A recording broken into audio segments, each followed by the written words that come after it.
अभी हमने balance sheet के अंदर जो फर्स्ट वर्ड आया था लाइबिलिटी साइड में, फर्स्ट वर्ड जो कैपिटल हम अभी तक जानते थे उसको यहाँ पे पढ़ना शुरू करेंगे कि एक्चुअली उसका नाम क्या होता है और उसके अंदर क्या क्या चीजें आती हैं, तब जाके वो कैपिटल वर्ड बन के आता है। ठीक है, तो लाइबिलिटी साइड का फर्स्ट आइटम जिसको हम अभी तक कैपिटल बोलते हैं वो एक्चुअली एक छोटा पार्ट होता है शेयर होल्डर्स फंड का। शेयर होल्डर्स फंड, ठीक है, मेन जो हेडिंग है वो शेयर होल्डर्स फंड बोली जाती है। इसके अंदर आपके पास तीन चीजें निकल के आती हैं। One is your share capital, ठीक है, शेयर कैपिटल, शेयर्स के थ्रू जो कैपिटल इकट्ठी हुई है। दूसरी reserve and surplus, surplus, and third one is share warrants. Warrants भी निकल जाते हैं यहाँ पे, ठीक है। चलिए, यहाँ पे मेनली ये तीन चीजों की कैलकुलेशन होती है और उसका जो टोटल निकल के आता है उसको हम वहां पे शेयर होल्डर्स फंड के नाम पे, कैपिटल के नाम पे अब लिखते हैं। अभी तक आपने सिर्फ एक वर्ड पढ़ा था कैपिटल, लेकिन वो कैपिटल इतनी सारी कैलकुलेशंस के बाद में निकल के आता है कि कंपनी की टोटल कैपिटल ये है। तो अब आप आगे से, अब आप बड़े हो गए हो तो आप कैपिटल नहीं शेयर होल्डर्स फंड बोलना शुरू करोगे। कैपिटल एक अलग वर्ड चला जाएगा, ठीक है। Main word is share holders fund. Share holders fund मतलब टोटल फाइनली शेयर होल्डर्स ने, शेयर होल्डर्स कौन है पहले ये बता दो, ये समझ लो जरा क्या है। हम पहले इसको समझ लेते हैं कि हमारे पास कैपिटल होती कैसे, किस तरह से इकट्ठी होती है। अगर सपोज मैं बीइंग अ कंपनी एक मतलब नया प्रोजेक्ट स्टार्ट करने जा रही हूँ या नया कंपनी स्टार्ट करने जा रही हूँ, मुझे चाहिए सपोज 1 लाख करोड़, करोड़ में मान लो, ठीक है, तो 1 लाख मुझे चाहिए। डन। अब ऐसे केस में मैं पूरा का पूरा पैसा खुद नहीं लगाऊंगा। बीइंग अ बिजनेसमैन, बिजनेसमैन की सबसे पहली जो मीन्स एक्टिविटी रहती है वो यही होती है, सबसे पहली उसकी कोशिश होती है वो यही होती है कि अपना पैसा ना लगे, राइट। हमेशा हम यूजुअली शेयर्स में भी इन्वेस्ट करते हैं, तो अभी भी हम इंट्राडे करने की कोशिश करते हैं जिससे कि थोड़े आधे से कम प्राइस में हम उसको शेयर को खरीद भी लें, अपना गेन करें और शाम तक बेच के निकल जाए, ठीक है। तो ऐसे ही जब हम बिजनेस स्टार्ट करते हैं तो हम कोशिश करते हैं कि हमारा पैसा ना लगे। फिर पैसा आएगा कहाँ से? फिर पैसा आएगा बाहर से, पब्लिक से। कैसे आएगा? जो भी कैपिटल हमें रिक्वायर्ड है हम एक पर्टिकुलर फेस वैल्यू डिसाइड कर देते हैं कि सपोज मैं यहाँ पे एक छोटा एग्जांपल ले रही हूँ, 1 लाख रुपए मुझे चाहिए, उसको करोड़ में बाद में कन्वर्ट कर लेना, ठीक है। 1 लाख रुपए मुझे चाहिए ये प्रोजेक्ट लगाने के लिए, मैं अपना नहीं रखूंगा एक भी पैसा। इन जनरल हम यहाँ पे फेस वैल्यू लेके चल रहे हैं उस शेयर की। फेस वैल्यू क्या होता है? जो यूनिट, जो मिनिमम यहाँ पे डिफाइन कर रहे हैं कि लोगों से पैसा किस हिसाब से लेंगे, कोई यूनिट तो डिफाइन करनी पड़ेगी, किस बेसिस पे लेंगे, राइट। तो हम एक मिनिमम यूनिट डिफाइन कर देते हैं, 10 रुपए फेस वैल्यू। तो इस मिनिमम यूनिट को हम शेयर करें। एक्चुअली में कुछ नहीं होता, इंटेंजिबल है, पूरी तरह से ना दिखाई देता है ना कहीं पे वो सेल वो होता है, मतलब दिखाई देता ही नहीं, इंटेंजिबल। फिर भी उसके नाम पे सेल परचेज होती है, राइट। इससे पहले वो कागजों से होती थी, लेटर से होती है, एप्लीकेशन और वो सब होता था। स्कैम 1992 देखा है? 92 92 ही है ना? हाँ जी, क्लियर। पहले वो पेपर्स के थ्रू होती थी, अब ऑनलाइन हो जाती है, फोन से हो जाती है। लेकिन सिर्फ शेयर्स के नाम पे पैसा ट्रांसफर होता है, शेयर्स एक्चुअली कुछ नहीं होता। डन। तो जब हम रिक्वायर्ड कैपिटल की मिनिमम यूनिट डिसाइड कर देते हैं कि इस रेट से हम पब्लिक से पैसा मंगाएंगे, उस मिनिमम यूनिट को शेयर कहते हैं, ठीक है। अब सपोज 10 रुपए के अकॉर्डिंग हम मंगा रहे हैं तो नंबर ऑफ शेयर्स हमारे कितने हो जाएंगे? कितने शेयर्स मंगाएंगे हम पब्लिक से? कितने शेयर्स का पैसा मंगाएंगे? 10,000 शेयर्स हम यहाँ पे मंगाएंगे, क्लियर है? ठीक है, 10,000 शेयर इशू कर दिए, 10-10 रुपए का एक शेयर है, 10 रुपए का एक शेयर मिनिमम यूनिट है, उसको हमने शेयर बोला है, राइट। तो जो कैपिटल हमें रिक्वायर्ड होती है उसको जो मिनिमम यूनिट में डिफाइन कर देते हैं, डिवाइड कर देते हैं, उस मिनिमम यूनिट को हम शेयर कहते हैं। इनटेंजिबल है, दिखाई नहीं देती, बस उसके नाम पे ट्रांजेक्शन होती है, सेल परचेज, पैसा घूमता है उसके नाम पे, राइट। तो अगर हमें नंबर ऑफ शेयर्स, तो कंपनी को अगर 1 लाख रुपए इकट्ठे करते हैं, 10 रुपए की उसने मिनिमम फेस वैल्यू डिसाइड की है, तो कितने शेयर्स इशू करने पड़ेंगे? Total amount divided by minimum unit, पता चल जाएगा कि आपको कितने शेयर इशू करने पड़ेंगे, राइट। तो यहाँ पे इस तरह से करके आपने 10,000 शेयर मार्केट में इशू करने हैं, बोलना है, पब्लिक को अनाउंस करना है कि 10,000 शेयर है, 10-10 रुपए वाले, जिसको खरीदने खरीदो। कोई 10 शेयर खरीदेगा, कोई 50 खरीदेगा, कोई 1 भी खरीदेगा, राइट। तो इस तरह से वो पैसा जो है जॉइंटली आपके पास आ रहा है, तो वो आपका जो है कैपिटल की फॉर्म में पैसा इकट्ठा हुआ है। तो वो तो सिर्फ ये था, राइट। अब उसके बेस में कुछ रिजर्व एंड सरप्लस, अभी तक आपने रिजर्व भी पढ़े थे। रिजर्व क्या था?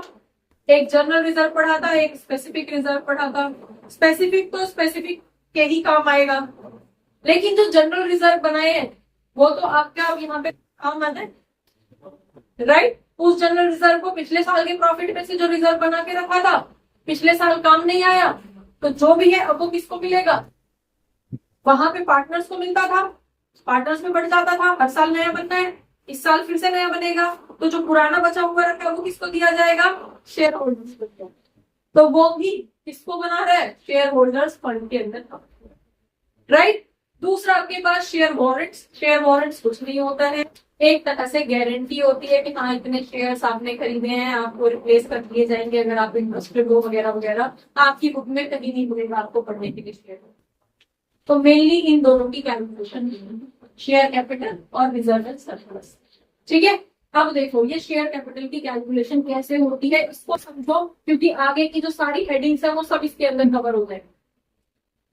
सपोज आपको ये कंपनी है, कंपनी को चाहिए 1 लाख रुपए, 1 लाख करोड़ कर लो, कुछ भी कर लो, ठीक है, हम 1 लाख सिंपल वर्ड लेके चल रहे हैं। 1 लाख रुपए चाहिए, इसको हम बोलते हैं हमारी, सपोज हम इसको 1 लाख कंपनी को अभी चाहिए, तो हम अभी एग्जांपल लेके चल रहे हैं कि कंपनी के पास 2 लाख रुपए की वो है अथॉरिटी। कंपनी कितने शेयर इशू कर सकती है मार्केट के अंदर, उसको बोला जाता है ऑथराइज्ड कैपिटल। क्या बोलोगे? ऑथराइज्ड कैपिटल, ठीक है। शक्लें बदल गई सबकी। बेटा जब तक इसको नहीं समझोगे ना तब तक आगे की कैलकुलेशन नहीं हो पाएगी, और ये आपको सेकंड बुक के अंदर भी हेल्प करेगा। और ये इतनी डिटेल में इसलिए पढ़ाया जा रहा है क्योंकि इस चैप्टर से आपसे ये पूछा जाएगा कि ये पर्टिकुलर आइटम इसकी हेडिंग और सब हेडिंग लिखी, इसलिए आपको ये पढ़ाया जा रहा है, ठीक है। ये जो आपको पढ़ाए जा रहे हैं ना कि ये इसकी मेन हेडिंग ये है, कैपिटल इसकी सब हेडिंग है, रिजर्व उसका सब हेडिंग है, फिर रिजर्व के अंदर भी हेडिंग्स आएंगी, ये इसलिए पढ़ाया जा रहा है क्योंकि क्वेश्चन में एग्जाम के अंदर जो है 3 से 4 नंबर का एक क्वेश्चन आता है जिसके अंदर आपसे सिर्फ हेडिंग्स पूछी जाती हैं।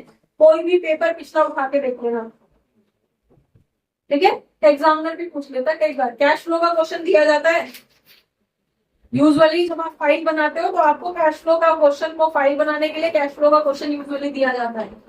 एग्जामिनर पलट के पूछ लेगा एकदम से ये कहाँ आता है, ठीक है, इसलिए पढ़ाई जाए। तो थोड़ी आंखों को, सेंसेस को खोल के थोड़ा एक्टिव। आप देखो कंपनी क्या जितना पैसा उसको रिक्वायर्ड है उतना इशू कर सकती है, उसके लिए जरूरी है कि कंपनी के पास अथॉरिटी कितनी है, ऑथराइज्ड कैपिटल बोलते हैं उसको। ऑथराइज्ड कैपिटल मतलब कंपनी के पास गवर्नमेंट की तरफ से, रूल रेगुलेशंस की तरफ से, आरबीआई की तरफ से, सेबी की तरफ से, SEBI security exchange board of India, जैसे ही शेयर्स वर्ड एक्टिव होता है वैसे ही सेबी अपने आप एक्टिव हो जाता है, ठीक है, क्योंकि शेयर्स को कंट्रोल करने के लिए ही ये बोर्ड ऑफ एक्सचेंज बनाया गया, ठीक है, अथॉरिटी बनाई गई। डन। तो उसके अकॉर्डिंग आपके पास एसेट्स कितने हैं, लायबिलिटी कितनी है, उसकी बेस पे डिफाइन किया जाता है कि आपको अथॉरिटी कितनी है, कितना पैसा पब्लिक का आप यूज कर सकते हो, that is authorised capital. Clear है, समझ में आ गया। अब ऑथराइज्ड अथॉरिटी तो मेरे पास 2 लाख की है, मैं 2 लाख रुपए पब्लिक से मंगा सकता हूँ, लेकिन मुझे अभी जरूरत नहीं है। मैं 2 लाख मंगा सकता हूँ, लेकिन अभी सपोज मुझे जरूरत है सिर्फ 1 लाख रुपए की, तो मैं पब्लिक से सिर्फ 1 लाख रुपए मंगा रहा हूँ, उसको बोला जाएगा इशूड कैपिटल। ठीक है, हम यहाँ पे एग्जांपल ले रहे हैं 1 लाख रुपए इशू किया है, समझ में आ गया। ऑथराइज्ड कैपिटल, मैक्सिमम अथॉरिटी, कितना पैसा कंपनी पब्लिक का यूज कर सकती है शेयर्स के नाम पे, उसमें 2 लाख की अथॉरिटी है, पूरा 2 लाख मंगा सकती है। लेकिन यहाँ पे डिफरेंशिएट करने के लिए मैं आपको एग्जांपल वो ले रही हूँ कि वो सिर्फ 1 ही लाख रुपए मंगा रही है। ठीक है, तो जितना वो पैसा इशू कर रही है, उसको जितने शेयर्स वो इशू कर रही है, जितना पैसा पब्लिक से मंगा रही है, उसको बोला जाएगा इशूड कैपिटल। समझ में आ गया कि उसने कितनी कैपिटल इशू करी है, शेयर्स इशू किए। ठीक है, डन। अब यहां से पब्लिक ने कितना सब्सक्राइब किया है, आपने तो बोल दिया 1 लाख शेयर इशू कर रहे हैं, 10,000 शेयर इशू कर रहे हैं, 1 लाख चाहिए। लेकिन पब्लिक ने कितना सब्सक्राइब किया है? सब्सक्राइब का मतलब क्या होता है? खरीदना। पब्लिक ने कितना खरीदा? क्या पूरे के पूरे 10,000 शेयर बिक गए, या खाली 800 शेयर बिके, या 950 शेयर बचे हुए, या 1100 शेयर्स की एप्लीकेशन आ गई है? 3 सिचुएशन हो सकती है। आपने 10,000 शेयर इशू किए, एक सिचुएशन हो सकती है कि आपने 10,000 इशू किए और पब्लिक ने पूरे के पूरे 10,000 खरीद लिए एट पार। ठीक है, आपने 10,000 शेयर इशू किए, लेकिन पब्लिक ने 950 को मतलब 9,500 शेयर खरीदे, बस 500 शेयर अभी पड़े हुए हैं, नहीं बिके। तो आप क्या करोगे? उनको भी बेचने के लिए क्या करो? डिस्काउंट ऑफर कर दो, तो डिस्काउंटेड। ठीक है, और यही आपके शेयर की मतलब आपकी कंपनी की गुडविल इतनी अच्छी है मार्केट के अंदर कि 1100-1200 शेयर्स के लिए एप्लीकेशन आ गई। मतलब आपकी जो 10,000 है, 11,000-12,000 शेयर्स के लिए एप्लीकेशन आ गई है। अब आप सोच रहे हो किसको दे किसको ना दे, राइट? That is premium. तो 3 सिचुएशन आएंगी और तीनों सिचुएशंस के बेस पे आपको क्वेश्चन सॉल्व करने हैं अपनी सेकंड वाली बुक के अंदर। यहाँ पे आपको सिर्फ वो हेडिंग समझनी है कि कौन सी वैल्यू किसके अंदर आएगी, उसके लिए ये चैप्टर यहाँ पे आपको कराया जा रहा है। यही चैप्टर मेनली आपको वहां हेल्प करेगा। डन। तो सब्सक्राइब्ड कैपिटल का मतलब क्या है? बोल दो। सब्सक्राइब्ड कैपिटल हम मान लेते हैं 80,000 की आपकी सब्सक्राइब कैपिटल है, मतलब कि आपके पास जो है 8,000 जो शेयर है वो बिके हैं। ठीक है, हम 9,000 ले लेते हैं, आपको वो कॉन्ट्राडिक्टरी स्टेटमेंट चला जाएगा। ठीक है, 9 हम मान लेते हैं 90,000 शेयर आपके बिक गए, 10,000, 90,000 की कैपिटल आपके पास आ गई है, 9,000 शेयर बिक गए 10 रुपए वाले। क्लियर है? डन। 90,000 रुपए आ गए, हम रुपए में कैलकुलेशन कर रहे हैं अभी। डन है। इसको हमने क्या बोला है? जितने बिक गए हैं वो आपकी सब्सक्राइब्ड कैपिटल। डन। अब इसमें से यहाँ पे सिंपल पेड अप कैपिटल जो गए हैं, पेड अप कैपिटल का मतलब क्या है? जितने बिक गए हैं उनमें से लोगों ने एप्लीकेशन तो दे दी, आपके पास 9,000 शेयर्स के लिए 90,000 शेयर्स मतलब रुपए के लिए एप्लीकेशन आ गई है, शेयर्स के लिए 9,000 शेयर्स के लिए आ गई है। अब उन्होंने एप्लीकेशन वाला अमाउंट तो दे दिया। पैसा कैसे मंगाया जाता है? शेयर्स इशू करते टाइम सारा पैसा एक साथ नहीं मंगाया जाता। अगर शेयर 10 रुपए का है तो इसको स्प्लिट कर दिया जाता है 3 से 4 इंस्टॉलमेंट के अंदर। 3 से 4 इंस्टॉलमेंट का मतलब पहले 3 रुपए एप्लीकेशन फर्स्ट इंस्टॉलमेंट में मंगा लिए, फिर नमस्ते इधर से इधर ही है गेट वाला। नेक्स्ट आपकी नेक्स्ट इंस्टॉलमेंट जो है वो उसको अलॉटमेंट का नाम दिया जाता है। 2-3 महीने बाद, 6 महीने बाद, जब भी कंपनी को रिक्वायरमेंट होती है तब मंगाती है। फिर होती है फिर 2-3 महीने के बाद या थोड़े टाइम ड्यूरेशन के बाद फिर थोड़ा 2 रुपए 3 रुपए मंगाया जाता है, और फिर लास्ट इंस्टॉलमेंट सेकेंड कॉल के टाइम नाम से मंगाई जाती है। इस तरह से इंस्टॉलमेंट में ये पैसा मंगाया जाता है। तो पहली इंस्टॉलमेंट का तो पैसा दे दिया, लेकिन हो सकता है फिर बाद में नहीं दिया लोगों ने। ठीक है, तो जिन्होंने अभी तक हमारे पास सपोज पैसा दे दिया था, पहली इंस्टॉलमेंट का दे दिया और दूसरी इंस्टॉलमेंट का दे दिया, बाकी की जो 2 इंस्टॉलमेंट है उनका पैसा नहीं दिया, तो ऐसे केस में हम उनके शेयर्स को वापस छीनने का राइट रखते हैं। कंपनी शेयर कंपनी के हैं, अगर पेमेंट पूरी नहीं करी आपने, टाइम से नहीं करी, तो कंपनी उस शेयर्स को वापस छीन लेती है। और जब शेयर्स को वापस छीना जाता है तो उसको फोरफीचर ऑफ शेयर्स बोला जाता है। जो तुम्हें जब तुम सेकंड बुक करोगे तो सबसे ज्यादा जो परेशान करेगा वो फोरफीचर होगा। ठीक है, फोरफीचर भी उसको specific forfeiture of shares. Done, समझ में आ गया कॉन्सेप्ट क्या है? तो फाइनली कितनों के शेयर छिन गए, कितनों ने लास्ट तक पेमेंट कर दी, तो ये पेड अप कैपिटल फाइनली कितनी इकट्ठी हुई आपके पास एट द एंड। समझ में आ रहा है। उसको ज्यादा समझने की जरूरत है, अभी सिंपल ये समझो कि जो जिन लोगों ने लास्ट तक पूरे के पूरे 10 रुपए की पेमेंट नहीं करी है, सिर्फ 10 रुपए नहीं है, ये नंबर ऑफ शेयर से मल्टीप्लाई होगा। किसी ने हो सकता है 2000 शेयर खरीद रखे हो तो उसको 20,000 रुपए देने हैं, 2000 शेयर इंटू 2 10, ठीक है, 20,000 उसने। तो ऐसे केस में उसको जो भी वार्निंग वगैरह दी जाएंगी, जो भी उसको वो दिया जाएगा, रिमाइंडर दिए जाएंगे, फिर उसके बाद भी अगर वो पे नहीं करता है तो उसके शेयर को छीन लिया जाता है। तो जब हम अपने शेयर को वापस छीन लेते हैं शेयर होल्डर से, तो उसको बोला जाता है फोरफीचर।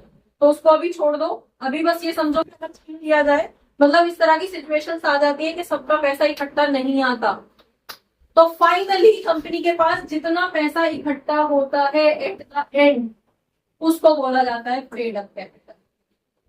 ठीक है, ऑथराइज्ड कैपिटल की कोई कैलकुलेशन नहीं होती, ये अथॉरिटी है। अगर क्वेश्चन में दे भी रखा है तो भी इसकी वैल्यू कैलकुलेशन नहीं होती है। मेन होगी इशूड कैपिटल की, और सबसे ज्यादा जो कैलकुलेशन होगी वो सब्सक्राइब्ड कैपिटल की होगी। और यहां से कैलकुलेट होने के बाद में जो फाइनल वैल्यू आएगी वो यहाँ पे लिखी जाएगी। ठीक है, तो सब्सक्राइब कितनी हुई, कितनी कैपिटल इशूड थी, कितनी ऑथराइज थी, उन सब के बेस पे एक नोट्स टू अकाउंट बनाया जाता है। सिर्फ इस सेक्शन के लिए, सिर्फ इस वाली वैल्यू के लिए एक नोट्स टू अकाउंट बनता है, और वहां पे ये वैल्यू आपकी कैलकुलेट आपको करनी होती है, और फिर वो वैल्यू यहाँ पे है। तो इस तरह से हमारे पास डिफरेंट टाइप ऑफ कैपिटल होती है। आपको यहाँ से डिफरेंशिएट करने के लिए पूछ लिया जाता है ऐसे ही रेंडमली के ऑथराइज कैपिटल क्या होती है भाई, ठीक है, इशूड कैपिटल क्या होती है, इस तरह के छोटे छोटे क्वेश्चन आपसे पूछे जा सकते हैं। ठीक है, देन आपको जब तक इनकी क्लैरिटी नहीं होगी तब तक आप क्वेश्चन को सॉल्व नहीं कर पाओगे। और इस बुक में तो आपको डिटेल लिखनी है कि ये वाला जो अमाउंट रहेगा वो इस हेडिंग की इस सब हेडिंग पे रिकॉर्ड होता है। ये क्वेश्चन स्पेसिफिकली आता है। 3 से 4 पॉइंट ऐसे आते हैं जिनमें आपसे ये पूछा जाएगा कि इसकी हेडिंग लिखो और उसकी सब हेडिंग लिखो, मेन हेडिंग और सब हेडिंग। चैप्टर पलट के देख लेना, आगे के सारे क्वेश्चन जो रहेंगे आपके इस चैप्टर में मिलेंगे। बच्चों, होपफुली बहुत सारे डाउट्स इस क्लास से रिलेटेड, इस टॉपिक से रिलेटेड आपके क्लियर हुए होंगे इस क्लास को देखने के बाद में। अगर रियली आपके कुछ डाउट्स, आपको ये क्लास अच्छी लगी है तो आप इसको लाइक करिए, सब्सक्राइब करिए और अपने फ्रेंड्स के साथ शेयर करिए। Thank you for watching. Keep watching. Don't forget to share. Keep sharing. Thank you.